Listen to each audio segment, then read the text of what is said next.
You threw away the child seat mommy gave us with such care. It's divorce. In his reddened face, my husband clenched the child seat I had just discarded. It was a gift from my exuberant mother-in-law when her first grandchild was born. However, this so-called baby gift turned out to be a terrifying gift. Is this enough? I asked, holding up the child seat and revealing something. The next moment, my husband turned pale and trembled. I, 28-year-old Amanda Jones, lived with my same-age husband, Tom. Drawn to his gentle and calm demeanor, we married. We rarely argued and enjoyed blissful days together. To our delight, after 3 years of marriage, a new family member finally grew inside my belly. I can't wait to meet this child. As he caressed my expanding belly, his cheeks flushed with joy. I was confident that with him, we could build our ideal family. Yet, I had one worry about our married life. Tonight's dinner looks delicious. Did you fillet this fish? Thank you. But it was already pre-cut. Buying a whole fish and processing it is quite challenging. Huh? But mommy used to fillet the fish my late dad caught. She said it's fresher and tastier that way.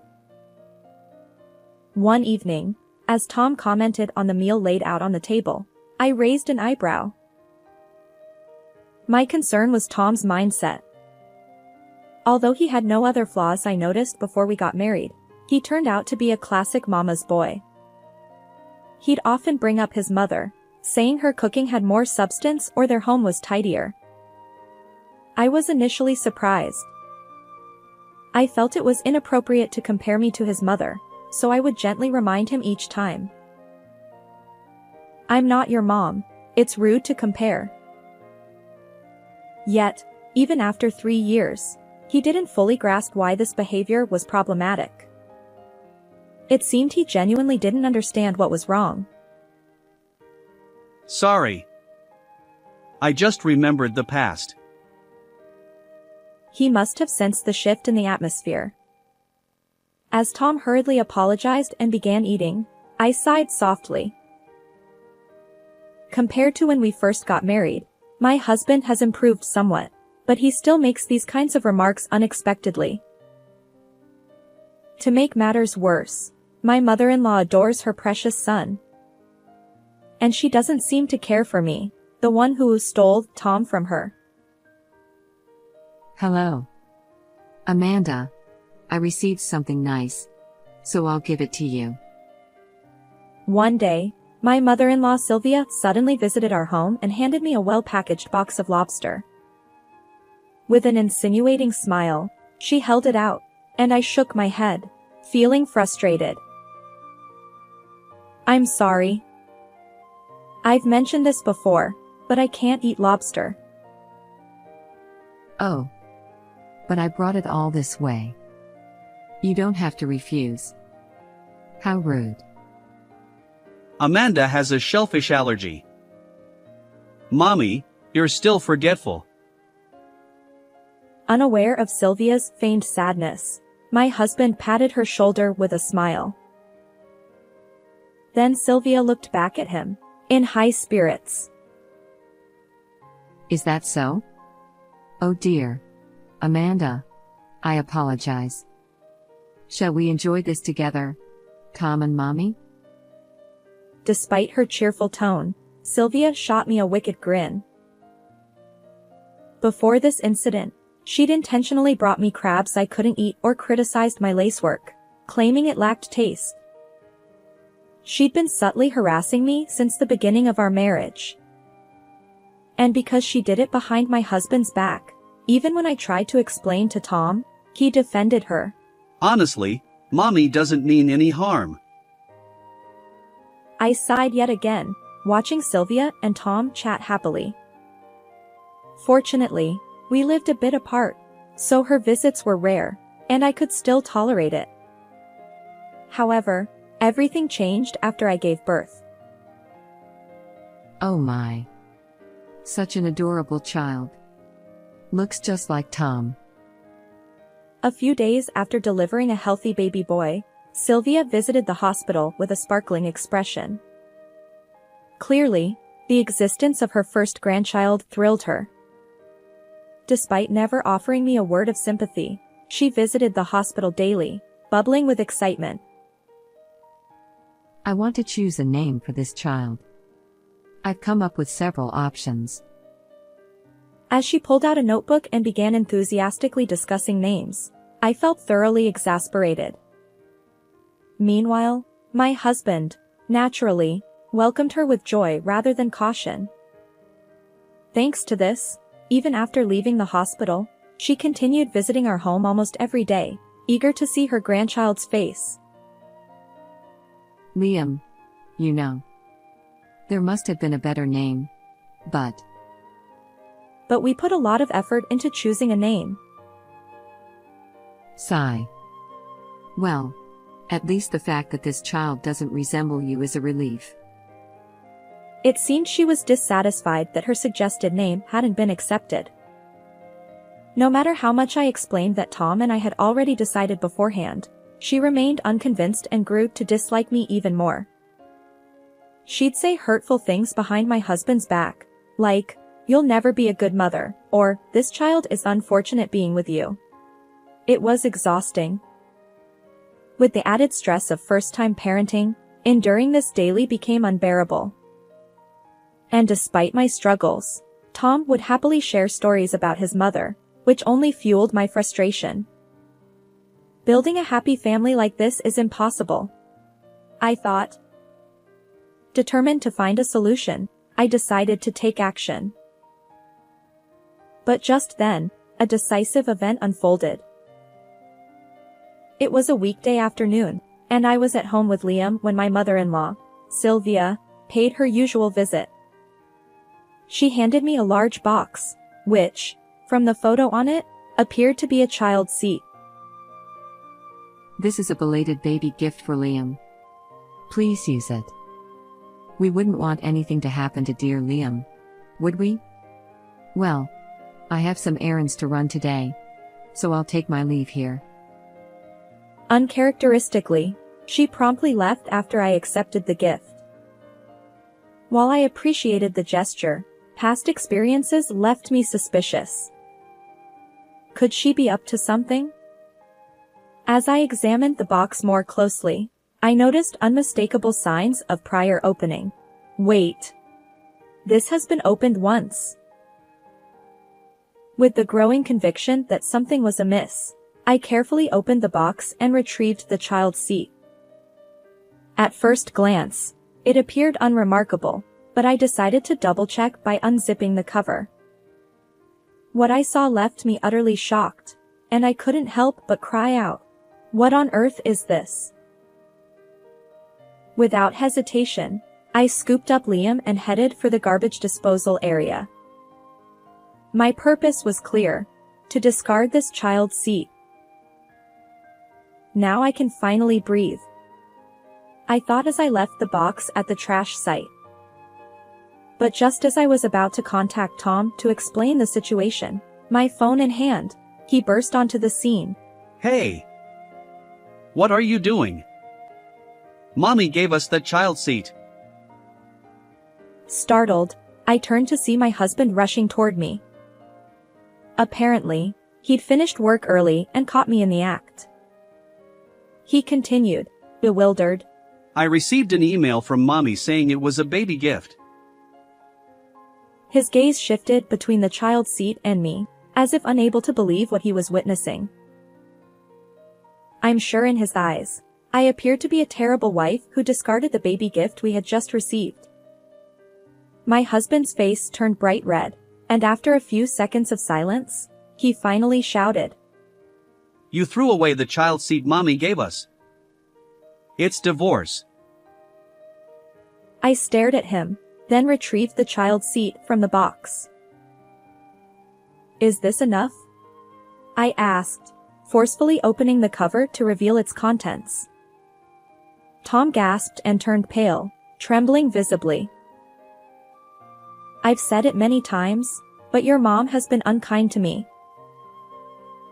Facing his fear, I seized the opportunity and played a video on my phone. It showcased Sylvia's various acts of harassment, things Tom was unaware of. In truth, her behavior had been so terrible that I secretly recorded her when Tom wasn't around, intending to explain it all to him. Even after seeing this, if you still side with mommy, I'm afraid I'll have to consider divorce, I said calmly. Having shown him all the videos, I looked at my husband. I'd been patient, but I had my limits. And now, for Liam's sake, I didn't want my mother-in-law anywhere near our home anymore. I'm sorry. At that moment, Tom, who had frozen, apologized to me. When I looked at him, I could see regret etched on his face. I can't believe she did something like this. No matter that she is my mom, some things are unforgivable. I truly apologize for everything. Clenching his fists, he apologized to me again, and I gently sighed with relief. As long as you understand, I'll never forgive Sylvia for what she did. With Tom finally awakened, we resolved to take action against my mother-in-law. The next day, we entrusted Liam to my parents and headed to my in-laws' house. Tom entered the living room, carrying a large box in both hands, and his slightly more dignified expression put me at ease. I had wondered how things would turn out, but despite his strong attachment to his mother, he chose to stand by my side. There was nothing more reassuring. Sylvia greeted us. Welcome. It's unusual for you to have an errand suddenly. Tom chimed in. Yeah. We wanted to thank you for the child seat. Remember how you wanted a new vacuum cleaner recently? Sylvia's eyes widened in surprise. Really? You bought it for me? How wonderful. As she eagerly tore open the wrapping paper, Tom and I exchanged glances.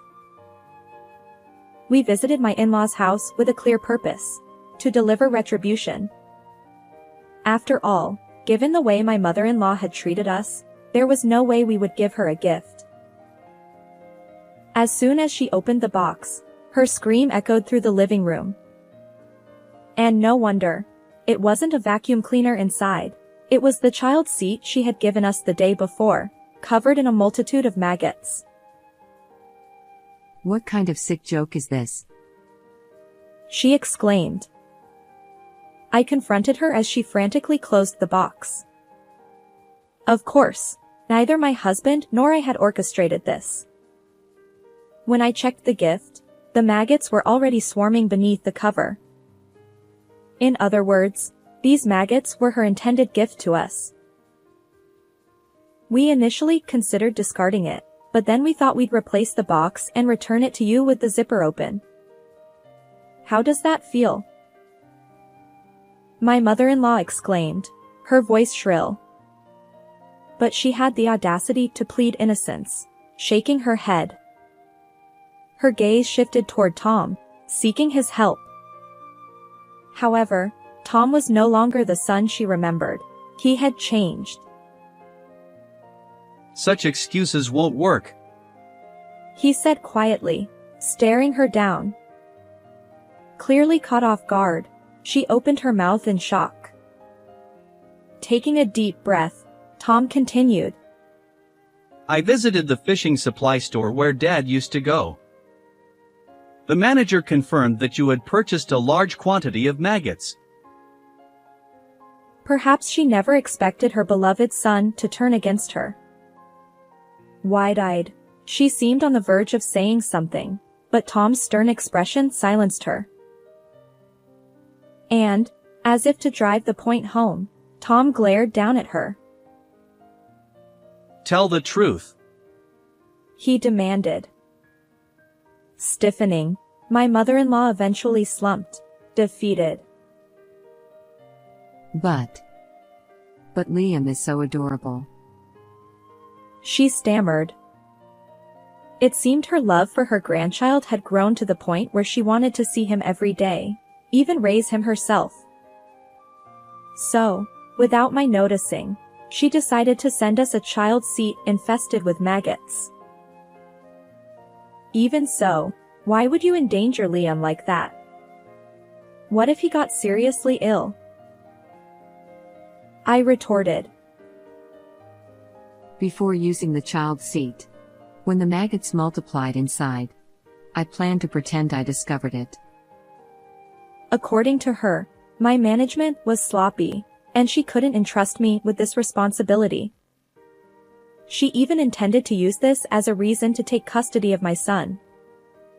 Unbelievably, she intended to steal Liam away from me by sabotaging the child's seat. Unbelievable. How could such a plan ever work? I shuddered at my self-centered mother-in-law's thoughts. It seemed she was willing to endanger her grandchild if it meant getting her way. I had no intention of dealing with such a dangerous person, and certainly, Liam would not be meeting her. Enough. I don't want to see your face anymore. Don't ever come near our family again. Unable to bear it any longer, I stood up, and she stared at me, wide-eyed. You mean you won't let me see my grandchild? Suddenly, her face turned pale, and she clung to us as we tried to leave. This was just a momentary lapse. I apologize. Please forgive me. Tom, surely you understand Mommy's feelings, right? Realizing she wouldn't see Liam, she suddenly turned to tears. But Tom, with unwavering eyes, said, I've seen through it all. Your harassment of Amanda was terrible. Now, what matters is our child and my wife. He had changed, and he brushed her aside. This is absurd. You're abandoning me? She wailed, trying to cling to me. I pushed her away too. You brought this upon yourself. Reflect on your actions. Without looking back at her, Tom and I left her house. Since then, Tom hasn't uttered the word mommy. It seems he has completely cut ties with his mother, even deleting her contact information. I'm sorry I didn't notice before. From now on, I'll definitely make both of you happy. He apologized sincerely, acknowledging that he hadn't noticed her behavior before. Tom now actively helps with household chores and parenting, determined to make us happy.